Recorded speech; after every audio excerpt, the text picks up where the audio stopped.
Hi, I'm Rachel Parsons, and I travel alone. All over the world in order to show you that traveling solo doesn't have to be so scary. And that traveling alone doesn't mean you're lonely. So don't wait for somebody to come with you. The world is not going to wait for you. Yeah, don't be afraid. Don't be afraid. Yeah. Be a Peregrine dame. Be a Peregrine dame.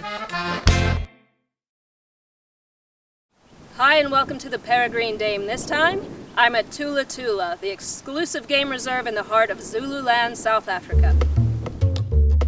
In 2010, I came to South Africa to showcase the Earth Organization's Eco Safari Tour on the web portion of the Peregrine Dame. Although this show is about traveling alone, I chose to showcase the tour because I became fascinated with the Earth Organization's founder, Lawrence Anthony, a South African animal conservationist.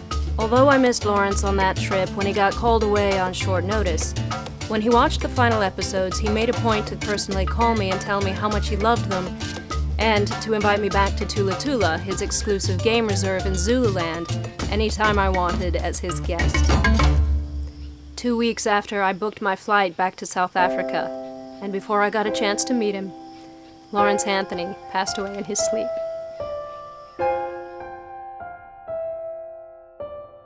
I've come back to South Africa not knowing what in the hell I'm going to shoot now that Lawrence is gone. Originally, he'd invited me to the launch of his latest book, The Last Rhinos, so I start the trip in Durban before heading out to Thula Thula. Tonight I'm on my way to what was supposed to be Lawrence Anthony's third book launch. Unfortunately, since his early passing, it's turned into the Lawrence Anthony Tribute Dinner. Lawrence Anthony had become something of an international celebrity.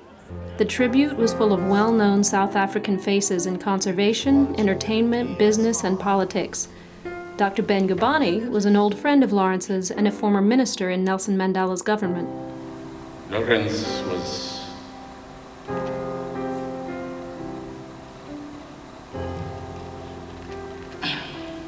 an exceptional person.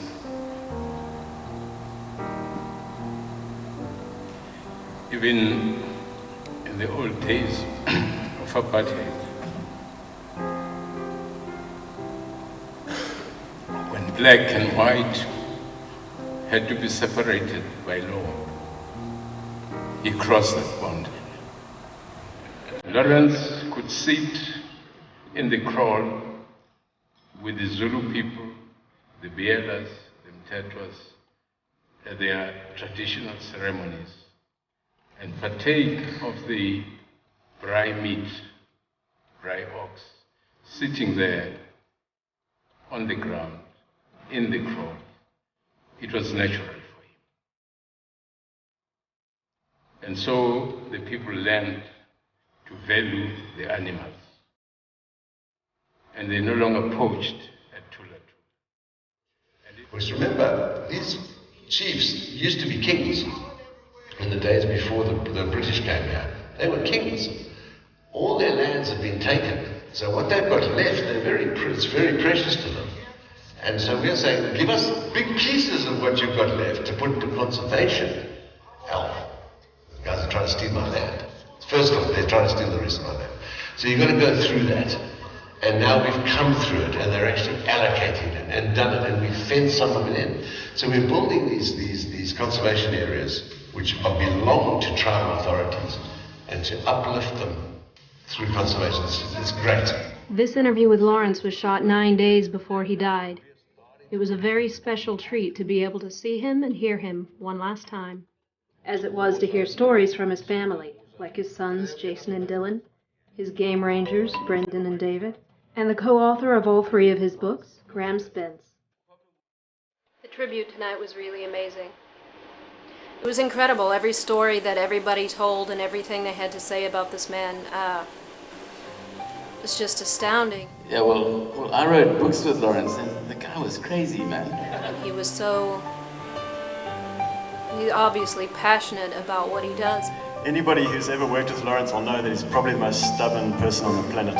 I'm so pissed off, now more than ever. I can count on one hand the times he was really angry. He just never lost it. That I never got to meet him. That I was so close. When I heard he passed away, I was sad, and obviously wondered about what my story was going to be like when I got here to shoot, so I was concerned about that, but now I'm just angry. I'm still sad. But I'm just so pissed off. There'll be moments tonight when you feel sad. There'll be moments tonight when you feel happy.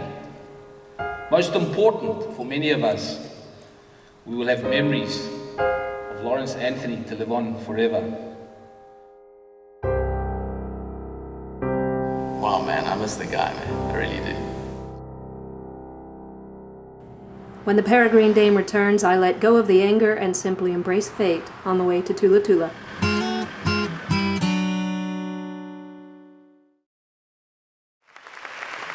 After an emotional tribute to conservationist and author Lawrence Anthony in Durban, I'm ready to get out of the city and fill my lungs with fresh Zululand air at his exclusive game reserve, Thula Thula.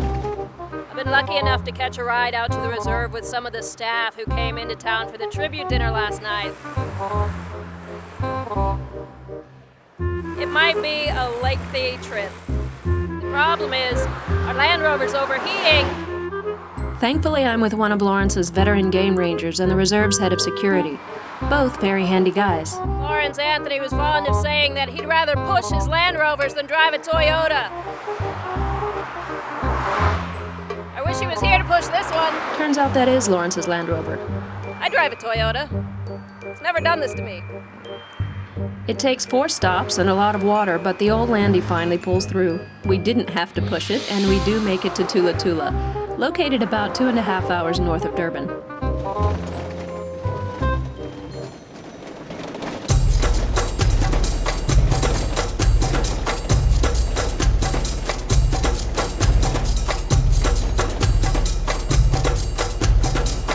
The Tula Tula Private Game Reserve is really a large animal with 2 heads. On the one hand, it's a 45 square kilometer wild game reserve.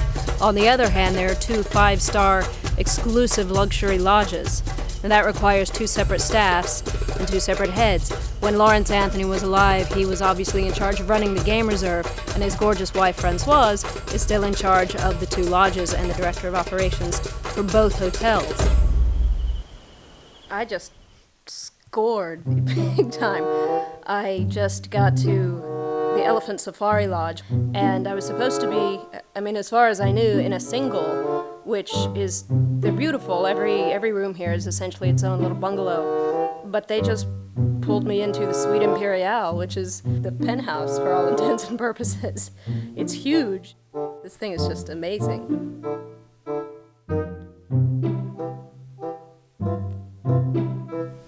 There's a bat in my room.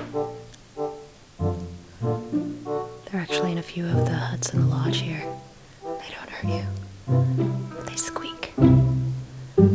Both lodges on this reserve are really beautiful in their own right. At one point, Francoise Anthony told me that they were like having 2 very different children because the vibe is different, the architecture is different, the whole experience is slightly different. At this lodge I'm at, the Elephant Safari Lodge, all of the food is French, and all of the meals are served in a European style, which means at least 3 courses, and they last some evenings for a very long time. But the food is very good. So if you prefer a more casual atmosphere and a bit more of a buffet style and South African food, the tented camp is probably where you want to be. But when you're on a game reserve, the real place to be is out with the game. After a full night's sleep, my first day at Tula turns out to be a bit of a wash.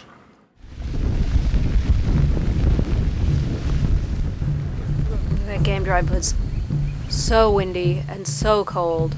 You want to go out because you want to see things. But then again, you go out and if it's chilly, it's uncomfortable, but when it's wet and cold, it's just miserable, even in good rain gear. So we cut the drive short, but not before we saw the baboons, which in my book makes up for every single drop. They even have a Zulu name that I can actually pronounce. Mfene. I waited 1.5 years to see these damn Mfene. We looked for them for a week last time and we could never find them. I think my first drive coming back was a success simply because I got to see those dang baboons. But the truth is, I didn't come to hang out with the tourists on the game drives. I came to follow Lawrence Anthony around Tula to find out how this beast really works. Since Lawrence isn't here, I have the next best thing. A lot of game rangers and the security staff here at Thula Thula start their days at 4 a.m. with a perimeter check of all of the fencing. The game rangers live on the reserve 24/7, and they generally bust their asses. You've got guys working in the bush for wages that people in London or New York wouldn't even get out of bed in the morning for. They work an average of 25 days straight before they get 5 days off in any given season, and there are no sick days here. I've got a case of tick-bite fever. It almost feels like flu, but all your muscles, your bones, especially your leg up here, it aches very badly. A lot of headaches and a lot of tiredness. You can't take the day off. No. Just keep going. You haven't had a day off since you got bit. No, not for the past 2 months. But they'll all tell you there's no job they'd rather have. I think being here is really special. We work here, then a couple of years, and then they leave. But because it's not our job. It's not their job, it's ours, because we love to stay here. Just sitting here looking at the same thing, but every day you learn something new about it. I can't think of a group of people I respect more. Today the rangers at my lodge started their day with a 5:45 trek to come to the front gate to pick up the staff. But it makes for a very early morning. The staff for the hotels work just as hard. Some of them live on the reserve and some of them live off the reserve in a nearby village, but they all show up at 6 a.m., and many of them stay until the last guest has gone to bed in the evenings. They also work a stretch of an average of 25 days, with 5 days off afterwards, especially in the high season. The hotel staff does everything they do with a smile on their face, and they work insane amounts of hours, but they're always pleasant and they're always happy to see you, or at least they seem like they're. They genuinely seem like they are. If they're not, then they're fantastic fakers. The trackers and the game rangers they're always out in the elements. They're always out in either the blistering sun or the cold and the rain and the wind. And I know they have to get tired. I know they do. But they just don't seem like it. They don't show it. When the rangers and trackers aren't doing this, they're doing this. And this. And this. And this. And a little of this when they're lucky. And they love doing this. Okay, I'll go for it. I'll go for it. Oh. It's okay, I'll go for it. I'll go for it. Woo. They mostly love doing this because they can usually con some of the guests into doing it too. See, I do it once it's black, but not before. Yeah. That's hot, right? Okay, now you guys have to try. Stevie, you're gonna go for it. That's not. Take the small one, Steve. Remember the small one. That one? Yes, go for it. Go. Fuck. Okay. Do this. Just do this. If I have to say don't try this at home, you deserve to get burnt. He's like, slow down.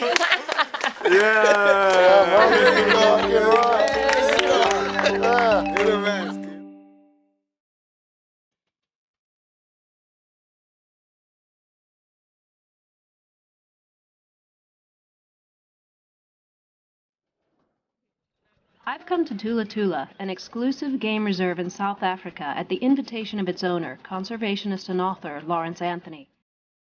Sadly, Anthony died just weeks before I arrived. But his wife and business partner, Francoise Mulby Anthony, and his incredible staff have shown me an amazing time in his stead. This is the bird's eye view that the tracker gets. The trackers sit on the front of the landies, and the drivers are in charge of keeping us on the road. So the trackers get the bird's eye view, but they also get the first whack of every brush and branch that comes through. Even the herd of elephants that Lawrence made famous in his book, The Elephant Whisperer, came out to say hi. It was the elephants that did the whispering. What I did was listen, pay attention and listen. Lawrence Anthony got to see the final addition to his herd of elephants, his rogue herd of elephants who came to Tula Tula in the late 90s that were labeled unsavable by much of the rest of this country. Anthony made a very concerted effort, which he chronicles in his book The Elephant Whisperer, to gain the trust of these animals and to make them understand that they were safe on this reserve.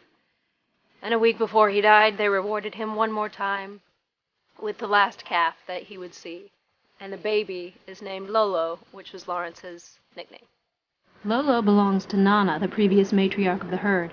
Up to now, they've been very patient with us. Just getting a little tired of the trucks being so close. Finally, one cow has enough, giving us a sober reminder that these are still wild animals. And we're still too close. He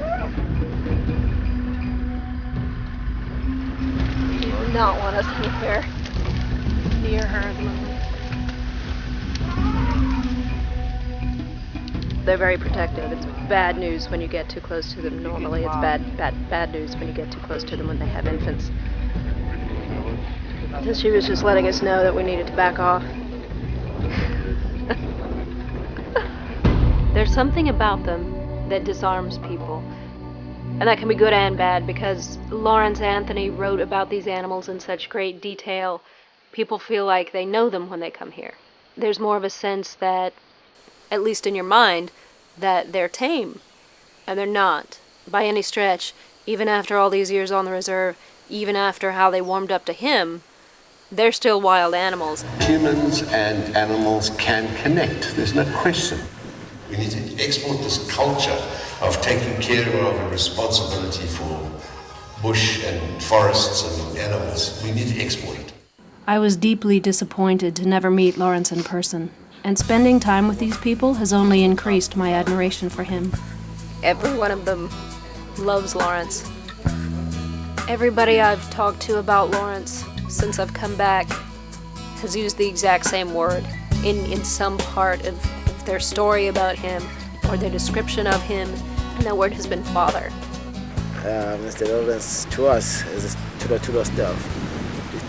He was not like the owner of the reserve. He was like a father of us. He was not just a boss to me, even a father too. You know?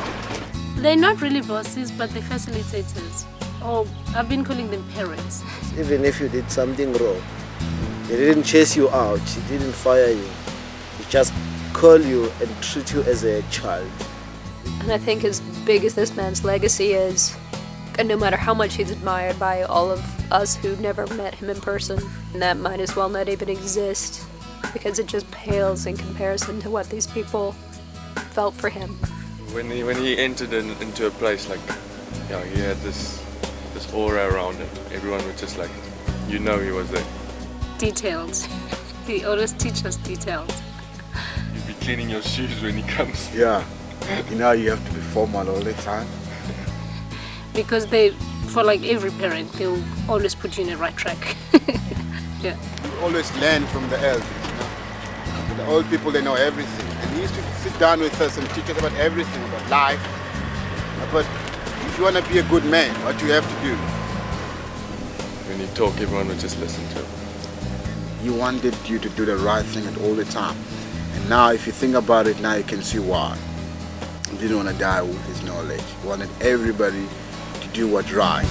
If Lawrence was the moral compass of this place and the staff is the body, then his wife, Francoise Malby Anthony, is the heart. She's been always behind the scenes of the two lodges, and she's been the one who's been running it, which she's carrying on with that. We are the perfect team, actually, the both of us, because he dealt with the bush, the game reserve, the animals, the dam. And on the other hand, we had dealt with the building of the lodges and all the admin, the marketing and the building and the whole setup. That's what I did. What happens now? This is a good question. What's happening now? Well, I'm kind of being helped. I've got amazing managers, you know. I've got amazing staff at Tula Tula. Out of the 70 people, I mean, I've got wonderful people. And everyone is taking over a little bit more work to help me in the field that I was not involved ways before. Between all of us, I'm sure we're going to cope.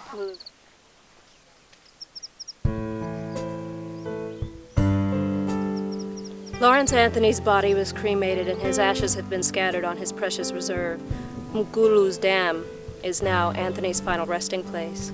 Mkulu is the Zulu word for grandfather.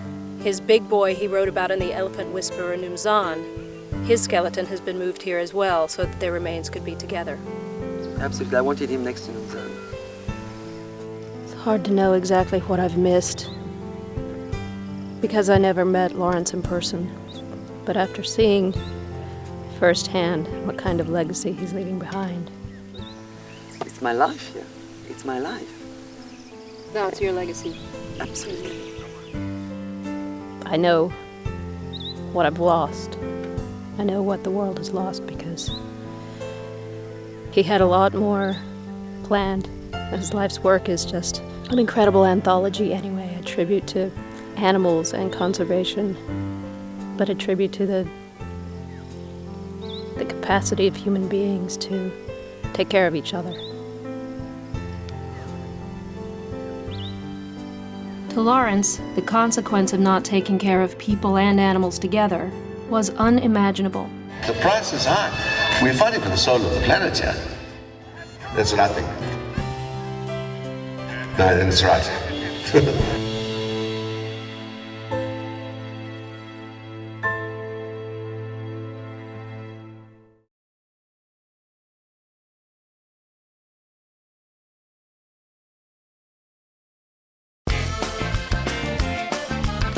To see extra scenes and outtakes, head on over to theperegrinedame.com.